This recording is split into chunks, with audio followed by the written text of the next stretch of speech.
item 2 of the agenda. I now give the floor to Ms. Serwaa Tetteh. Thank you very much, Madam President. Excellencies, members of Council, and the distinguished permanent representative of Libya. Your Excellency, and if I may also wish all the female members of Council and all of the diplomats there, Happy International Women in Diplomacy Day. I'd like to take this opportunity to congratulate you, Madam President, on Guyana's presidency of the Council for the month of June, and also to thank you for your flexibility in rescheduling this meeting. Distinguished members of Council, I'm pleased to inform you that on the 20th of June, the Berlin Process International Follow-up Committee on Libya, IFC-L, met in Berlin under the auspices of the Federal Republic of Germany and UNSMIL, reconvening for the first time after a hiatus of 4 years. The meeting marked a significant shift towards reinvigorating international coordination on Libya and consolidating international support to UN efforts in advancing a political process. I would like to express my appreciation to the Foreign Ministry of the Federal Republic of Germany for its leadership and support, and to all the members of the IFC-L for their commitment to support UNSMIL's efforts to relaunch an inclusive political process and for their constructive participation. The meeting was attended by 19 member states and 3 regional organizations. Participants urged efforts to strengthen the truce that is currently in effect in Tripoli, recognize the work of the advisory committee in outlining viable pathways to address contentious issues that had the potential to impede efforts to develop a new political roadmap for the holding of elections, and supported the 4 working groups: political, security, economic, human rights, and international humanitarian law.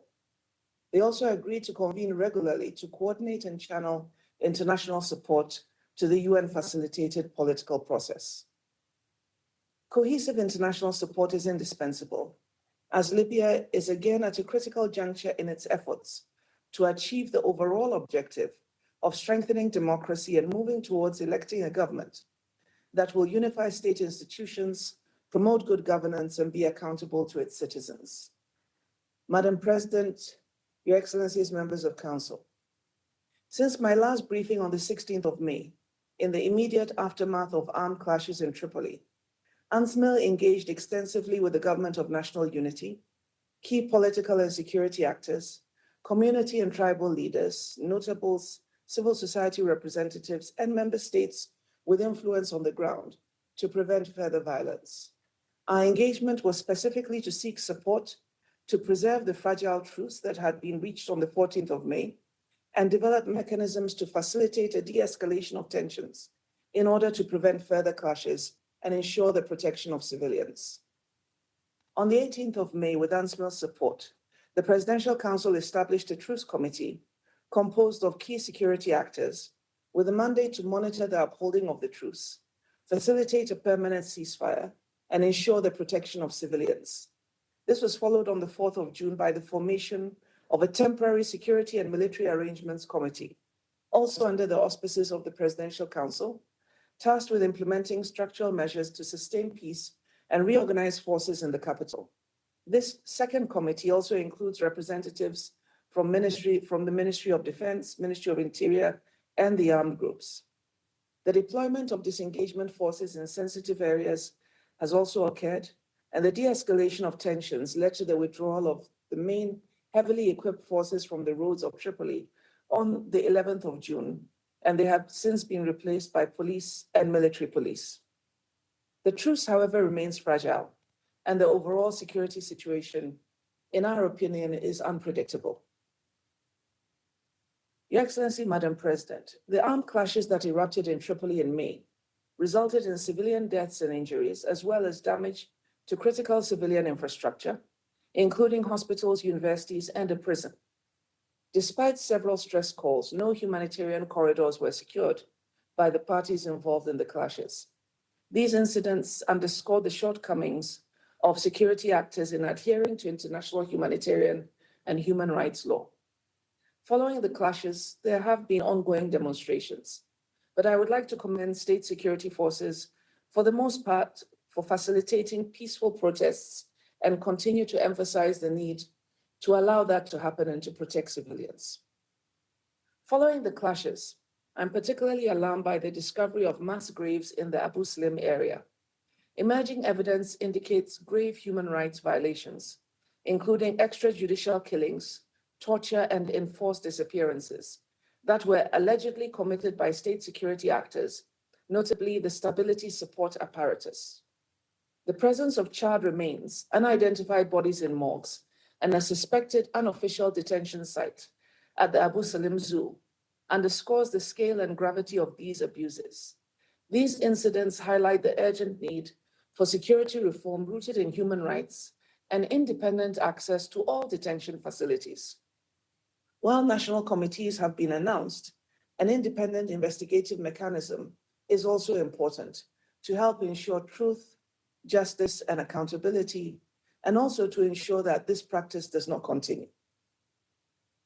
Madam President, Excellencies, members of Council, there are reports of continued buildup and fears among many Libyans that armed clashes may resume. The Government of National Unity describes the events of May as law enforcement operations against criminals aimed at enforcing judicial orders issued by the Libyan Attorney General with the goal of upholding the rule of law and holding individuals accountable for grave crimes. This would also have the impact of consolidating state control over security actors.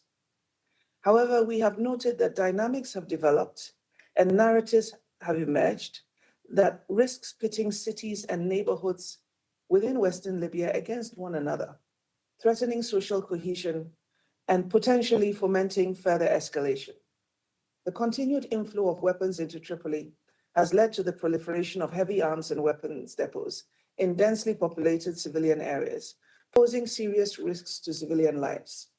There is also growing concern that further instability will draw in Eastern security actors and undermine the 2020 ceasefire agreement. It is clear that these clashes and the risks they pose in the country underscore the need for security sector reform, as well as unified professional military and security institutions. UNSMIL will continue to work to advance the security track in collaboration with key stakeholders. We urge all political and security actors to refrain from provocative rhetoric and actions that would only serve to deepen the lack of trust and undermine all the de-escalation efforts being made to sustain a fragile truce. This is not the time for brinksmanship and unilateral actions. There is the urgent need for cool heads to prevail. Madam President, Excellencies, members of Council, the large-scale demonstrations that follow the May clashes reflect public mistrust and frustration. These recent developments further affirm UNSMIL's long-standing position that the status quo is unsustainable and underscores the urgent need to advance the UNSMIL-facilitated political process. Following the conclusion of the work of the Advisory Committee on the 5th of May and the publication of the executive summary of its report on the 20th of May, UNSMIL launched a series of nationwide consultations on the committee's proposed options.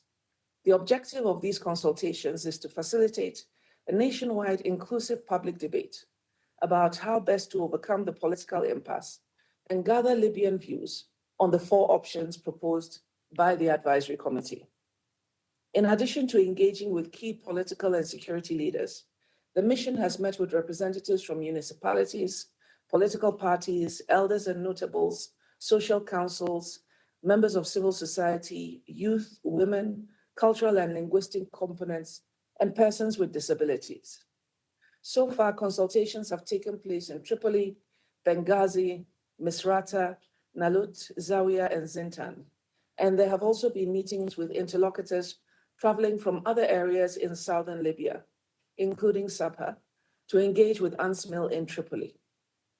Earlier this month, an online poll was launched to reach the wider Libyan public. To expand outreach further, additional consultations are ongoing, and our objective is to complete these outreach efforts over the next month.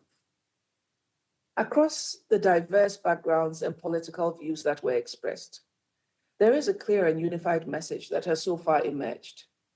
Many Libyans are deeply disillusioned with the prolonged transitional periods and have lost confidence in the current institutions and leadership, doubting their willingness to put the national interests above their own. There is the strong desire for a political process that promotes public participation, gives them an opportunity to elect their leadership, and delivers a government with a clear mandate that will create the opportunity for genuine and visible change. They aspire to have the mandate of both the executive and legislature renewed, and to have one government, unified institutions, including military and security institutions. More than anything else, they want accountable governance that restores legitimacy and reflects the will of the people. Inputs from these consultations will serve as a basis to forge a consensus-based roadmap towards national elections and the reunification of institutions.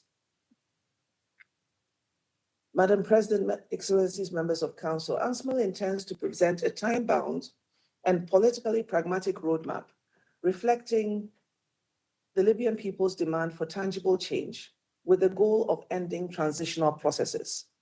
I hope to present this roadmap to the Security Council for endorsement during my next briefing. I urge all parties to engage in good faith and to be ready to forge consensus on this roadmap.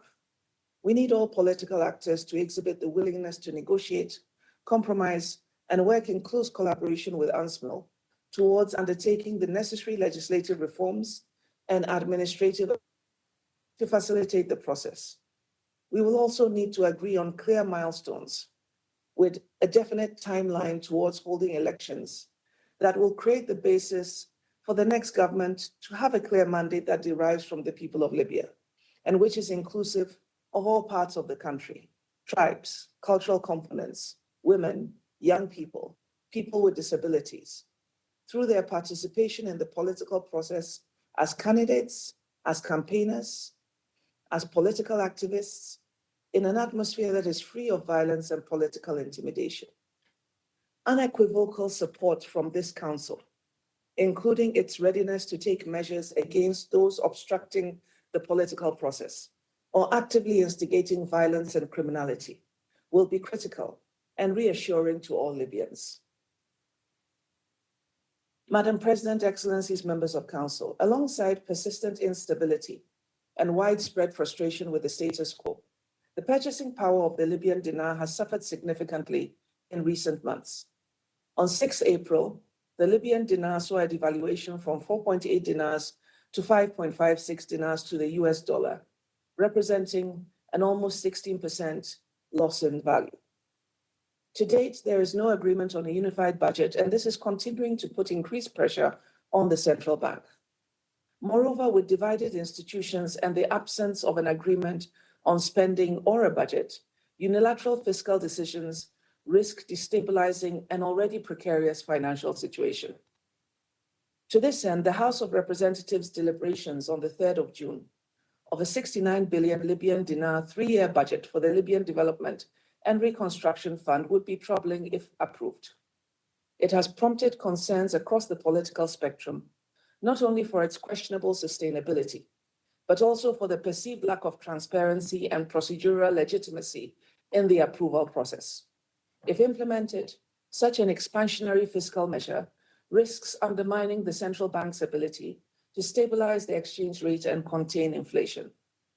In the context of rising public debt, persistent deficits, and growing pressure on Libya's reserves, all public spending must be grounded in a balanced, unified, and legally sound national budget, developed transparently and in close coordination among the relevant institutions. Equally important is protecting the independence and integrity of Libya's oversight institutions. In this regard, I welcome the agreement of 24th April, facilitated by UNSMIL, on the technical unification of the eastern and western branches of the National Audit Bureau and urge its speedy implementation. Madam President, Excellencies, members of Council, the outbreak of armed conflict in mid-May temporarily disrupted United Nations development and humanitarian operations in Tripoli.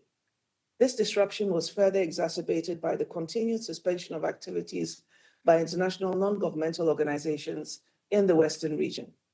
we urge the Government of National Unity to facilitate the full resumption of humanitarian operations, particularly those led by INGOs, which play a critical role in supporting vulnerable groups, including Libyan women and children.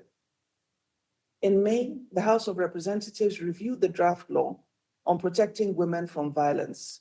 I welcome this development as a step towards safeguarding women's rights and urge the swift revision and adoption of this legislation. Madam President, Excellency, members of Council, I know that there were Libyans who were looking forward to the announcement of a roadmap today in the light of the political tensions that we have seen. We also note the calls from many Libyans during our public engagements for UNSMIL to act swiftly to facilitate a Libyan-led and owned political process that leads to credible elections and unified institutions. I would like to be clear that we fully intend to do so with the support of all relevant stakeholders, but we believe that this should be done through a consultative process. UNSMIL will intensify its engagements in the coming weeks, building on the momentum generated by the Berlin meeting. I'm encouraged by the vibrant and engaged responses of Libyan stakeholders and the broader public to the Advisory Committee's proposals.